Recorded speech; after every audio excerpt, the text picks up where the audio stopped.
Welcome to the American Intelligence Media. I'm your host, Douglas Gabriel, Thomas Paine in the ass of the globalists, and boy, do we have them on the run. I think their hiney boobuses are hurting with all that's been happening lately, and that's why we're calling up Michael McKibben so that he can tell us the proof of what I've been screaming, which is that Hillary's 780,000 emails, in other words, every communication of Hillary Clinton had a courtesy copy sent to the Chinese. Now, people thought I was crazy to say this, but I know it from two sources, and both of those sources were police sources, and the New York Police Department, and also Freedom of Information Act from Judicial Watch. So we've been saying this for a long time, but now Michael McKibben's researchers, and Michael today is their spokesperson, is going to tell us what they have uncovered just to make sure that we have the indictable evidence, because the stuff we have only stacks up for Hillary to about maybe 3-4 feet high. So we're going to add some more indictable evidence against Hillary Clinton. Welcome to the show today, Michael. Hi, Douglas. Great to talk to you on this Friday.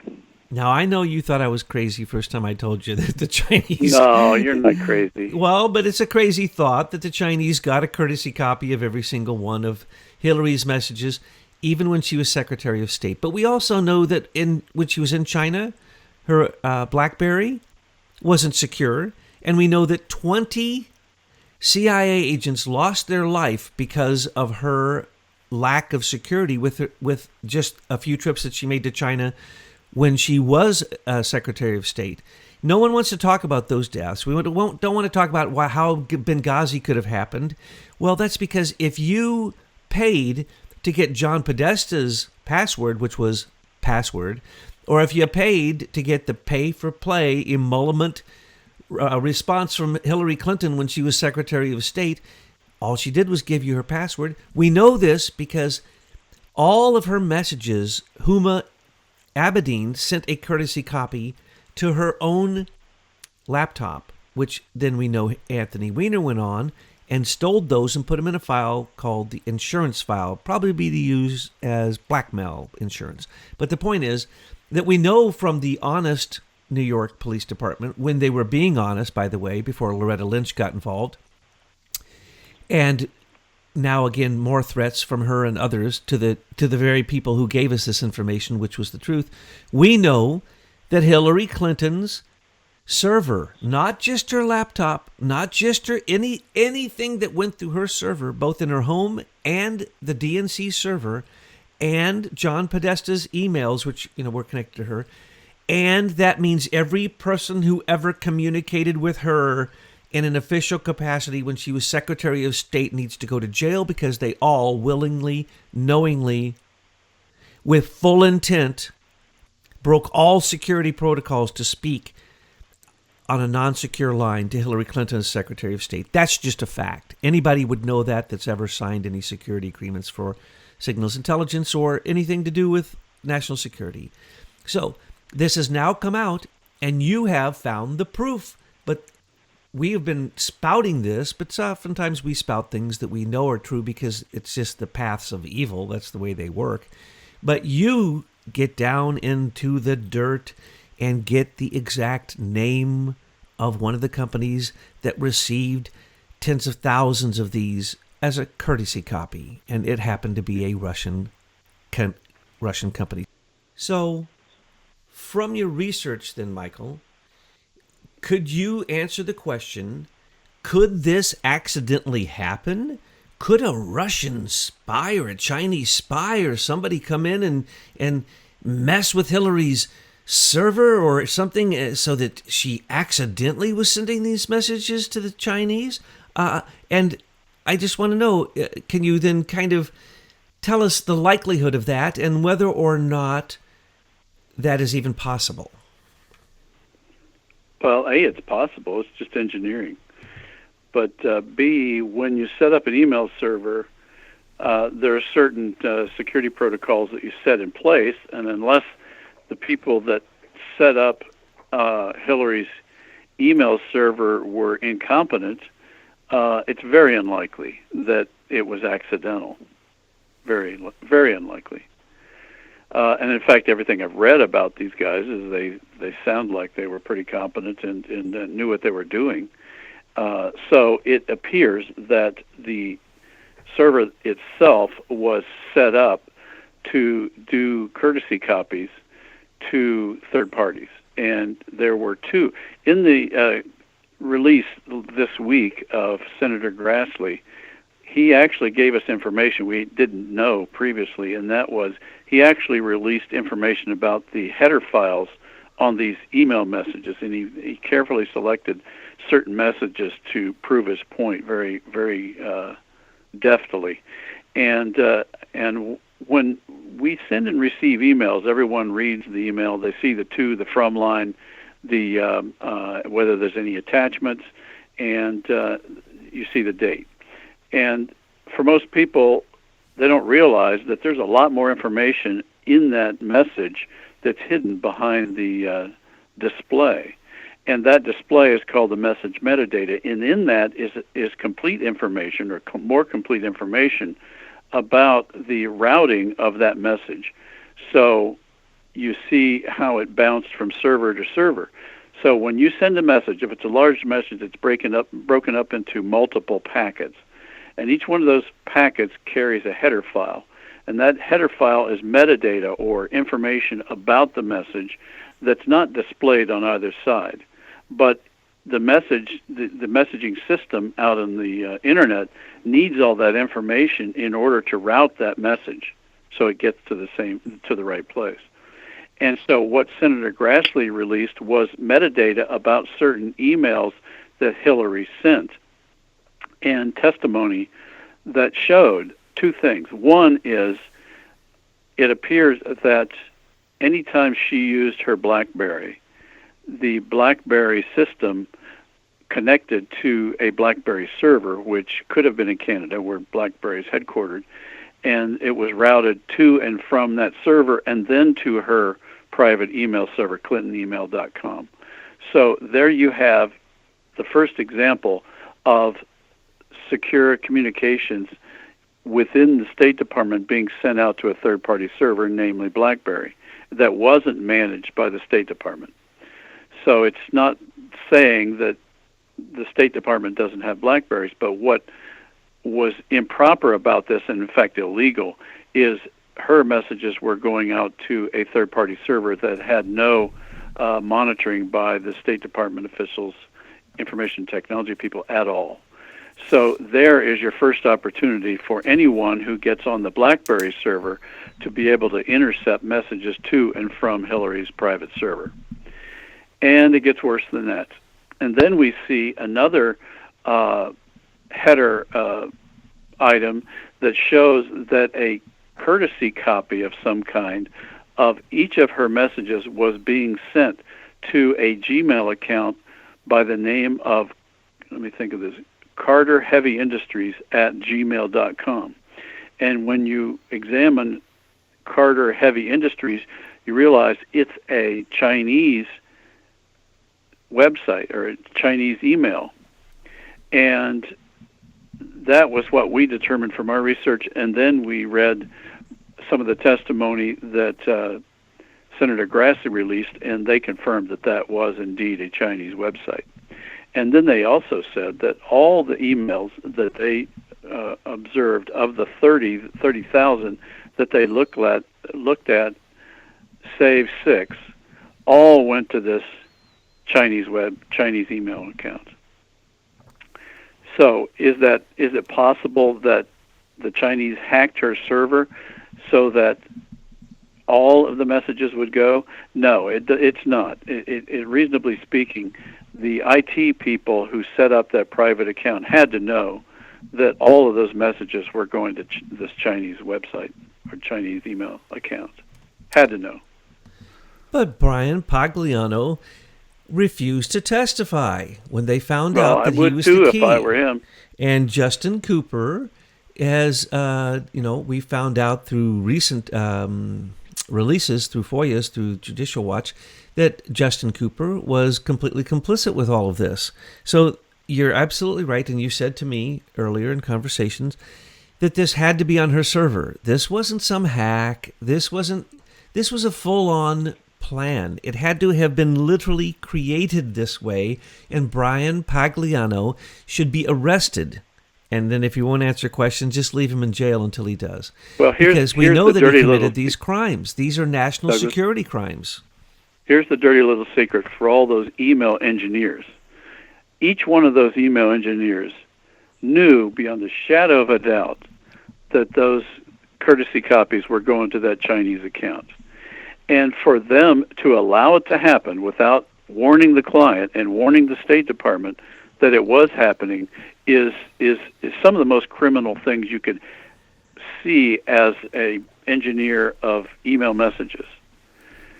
And for them to have that happening, knowing that there was this indelible paper trail, basically, electronic paper trail, that would prove that all of these messages went to this Chinese email account, is tantamount to calling your client a raving idiot for not knowing this. And so by them keeping that secret, they were totally complicit in this espionage. There's no other way to call this. This was espionage. Whoever the emails went to, this is espionage. Well, all we have to do is look at who her assistant was that was also stealing them. Her assistant sent copies to herself. That is, every one of them, a crime, a national security crime. Okay, now who are you talking about when you say assistant? Huma Abedin. Oh, okay, yeah, Huma.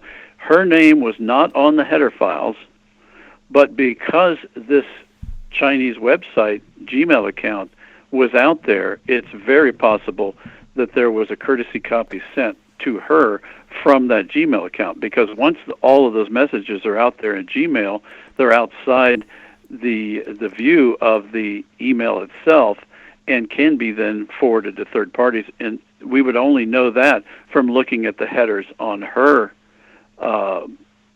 versions of those emails, which we have never seen. Anthony Weiner stole his own copies of them, and she got her copies, and there are probably infinite copies. And anyone who paid to play got a copy. That's just the way it worked. All they had to be given was the password. Now, it's hard to believe that Huma Abedin, whose mother is the head of this, there's the Muslim Brotherhood and the Muslim Sisterhood. Her mother is the head of the Muslim Sisterhood publication. Basically, all communication through the Sisterhood, which supports the Brotherhood. And yet, Huma Abedin had copies of all of these things. Think of that. That is absolutely amazing. That in itself should be the largest espionage case in American history. But no, what is it? Right. They get immunity from a non-investigation called the mid-year, what they call it, mid-year evaluation, mid-year something or another.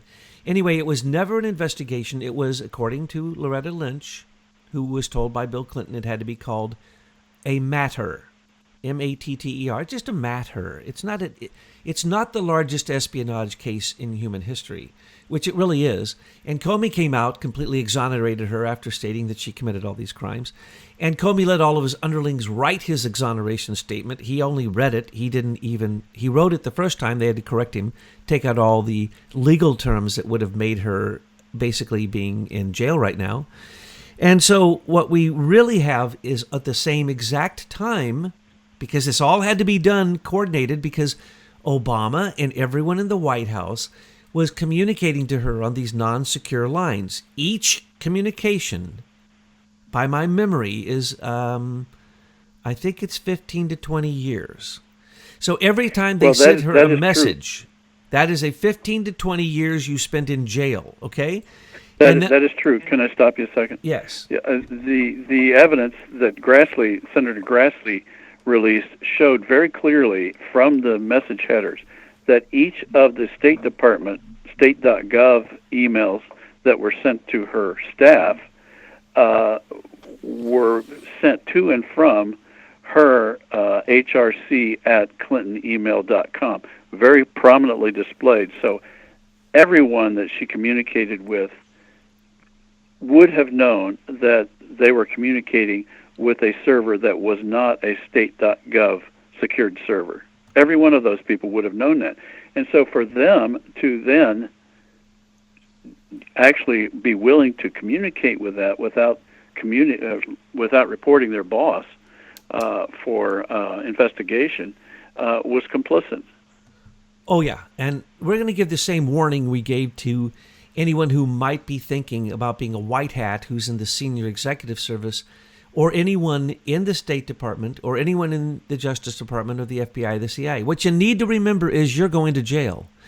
So what you want to do is get immunity. So you need to be a star witness in a grand jury indictment. So you need to take absolutely indictable evidence on Hillary Clinton and showing that you're guilty, take it to the Department of Justice, bypass the FBI because they're completely 100% corrupt. If you can find someone in the Justice Department who might be able to be honest, which is really hard out of 125,000, they can't hardly find one. But anyway, the point is if you go over there and you show them the reality, which is why we are seeing these releases right now, because the underlings in Hillary Clinton's State Department, the 7th floor, including her big person, Victoria Nuland, are all coming out in the news because they're all turning on Hillary. Why? Because they're all guilty of doing what we're talking about. And if you don't get out in front and be one of the people who's given immunity because you got a whole lot of evidence against her, then you're just going to be swept away with the rest of them. Now, what is that is a crime.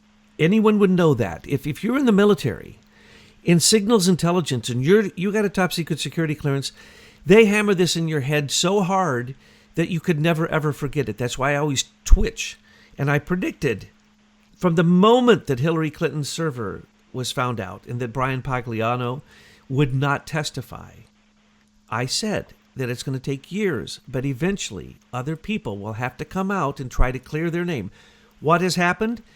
Obama, Lynch, Holder, others have all come out and said, oh, it's okay, that it's fine that Hillary didn't use a secure line and that I spoke to her with an assumed name and that I literally used the internet to communicate to her while she was Secretary of State, which compromised our entire nation. They admit it. Well, they have to go to jail. You don't just, in this day, we have a new president who believes in the rule of law. You don't just get to admit your crime and go on. That's what it's always been. And if you get in trouble, you get the FBI and the DOJ behind you if you're an elitist in D.C. So my point is, they should just apologize. Then everything will be good. We cannot make a partisan issue of this, and therefore, because they're Republican or Democrat, we have to give them an out. And remember, the DOJ commits more crimes than the people they put in jail because they do these criminal deals with criminals to get higher criminals up on the ladder. All criminal activities. So when you're talking about the CIA, counterintelligence, FBI counterintelligence, the State Department, which has a pseudo-counterintelligence department, and the DOJ, National Security Division, you're talking about lying, cheating, stealing, the most horrible people on the face of the earth who couldn't tell you the truth if their life depended upon it. Now, along with this was Hillary Clinton's nonsense that she was able to declassify any of these records on this illegal server and all of her 780,000 illegal communications because she has the right to declassify on the fly. Would you please tell them about that wonderful Obama Executive Order 13526? Yes, 13526 was issued on December 29th of 2009, and it was named Classified National Security Information, and it named a very small group of agency heads who had the authority on their own say, subject only to approval by Obama, to declassify any item of information within their realm at any time. And that's still in the books. Isn't that dandy? So then, now this is what I really like. Let me just paint a little picture for you here, folks. Hillary Clinton is such an idiot with technology that she doesn't know how to run any machines, let alone a BlackBerry, a computer, or anything else. So she completely depended upon her spy, Huma Abedin. And we're also told, because of the Uranium One, and when that came out, that the Russian spies, there were 12 Russian spies in this country they extricated, but they didn't prosecute. Russian spies, Uranium One. One of them, they said, was right next to Hillary Clinton. So we have Huma for the Muslim Brotherhood, but we also had a Russian spy, and we didn't need a Chinese spy because that we already have Dianne Feinstein's spy. We already have Mitch McConnell and his wife. We already have lots of spies, and they're in everything. They're in the Office of Personnel Management. They had hacked into everything. That's the reason it should have been no big deal that Hillary gave all of her content to the Chinese, because they were taking all the content from every other government agency at the same time. We know this to be true, and Trump came along and made sure that that was eradicated. But Hillary would take top secret information in print from a SCIF. That's the highest secure communication facility that you can be in, and walk out with it. Normally, you can't even do that. They search you. You can't do that. How she did that, I don't know. But anyway, she walked out with it, and she took it home. And when she wanted to send it to other people because she was too stupid to understand it, she would say to Huma or her housekeeper, would you please take the top secret secure heading off of this, cut it off, make a Xerox, and send it to this person on a line that she knew wasn't secure. Why? To send it to the Chinese Communist Central Committee, to send it to her good friend Vladimir Putin, to send it to the Israelis, to send it to the Pakistanis who were listening in through Imran Awan, to send it to Podesta and all of his Russian friends to make sure George Soros got his copy. I'm telling you, it went to everyone, and they declassified these documents like eating popcorn at a movie. She declassified so many of them. And then Let me read you. And she lied and said, I didn't have any classified information, because after the fact she thought she could declassify them because Obama made it legal for the first time in history. This is under this is that Executive Order 13526, Section 3.7, National Declassification Center. What you need to know about declassification is every document that's classified has an automatic date when it's declassified, unless it's been overridden, and here's the override. Section F. Agency heads may exempt from automatic declassification or continue the classification of their own originally classified information under Sections 3.3a of this order, except that in the case of the Director of National Intelligence, the Director shall also retain such authority with respect to the intelligence community.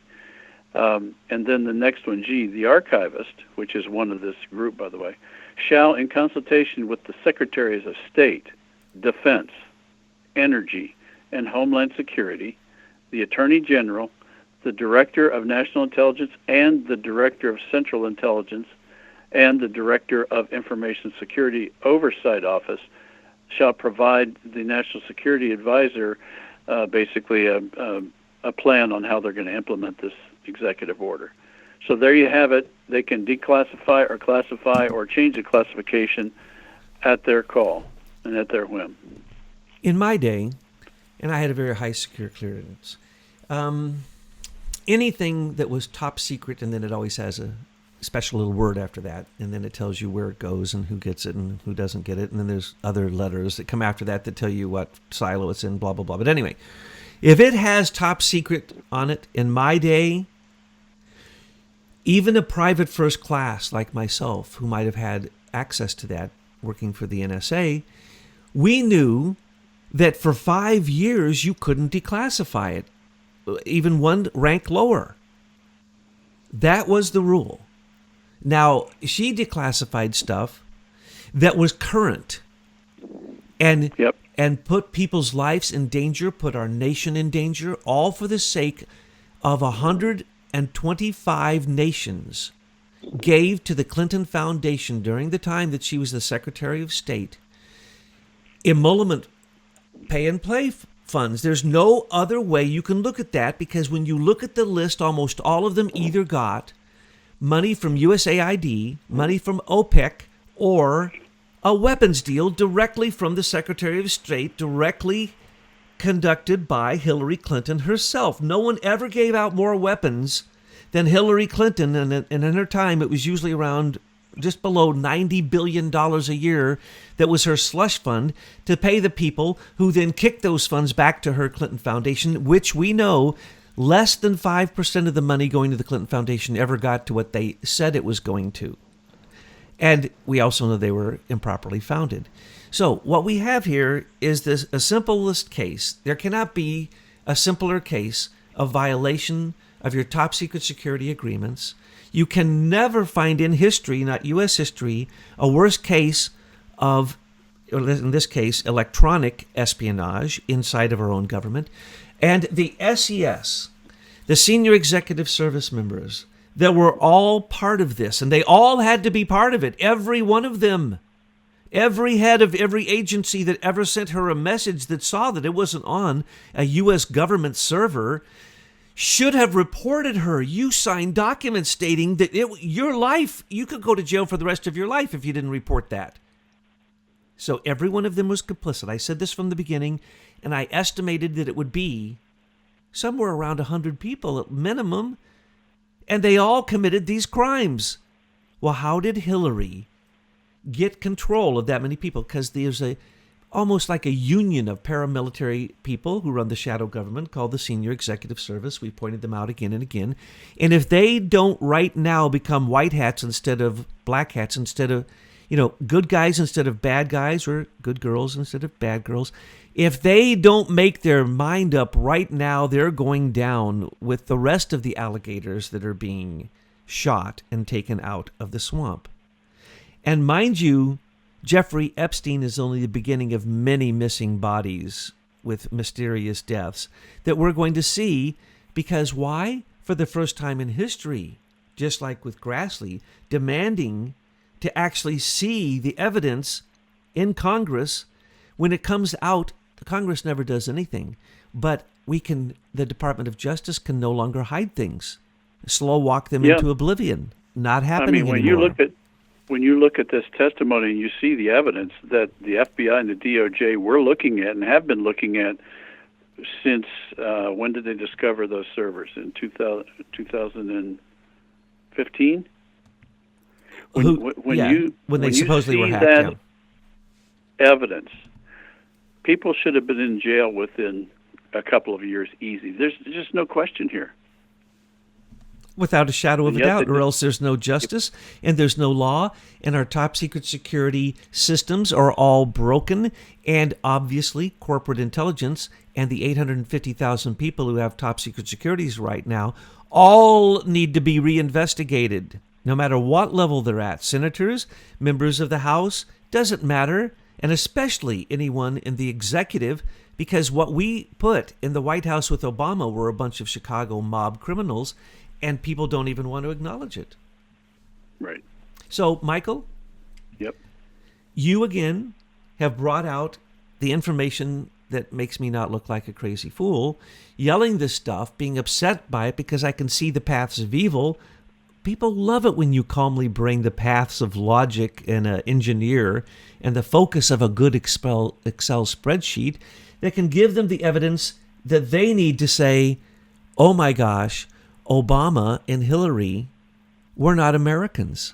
We were under assault for 8 years, and now we may be able to win the battle against these people. So I'm going to ask if you'll speak with me again soon about a really interesting topic, and that's what is happening with Silicon Valley right now and all this crazy stuff with the censorship and the lack of free speech in America. So would you be willing to come back and talk about that soon? Sure. It's always a pleasure to talk to you. It makes me seem more calm. Thank you so much, Michael. We'll talk soon. Talk to you soon. Bye-bye.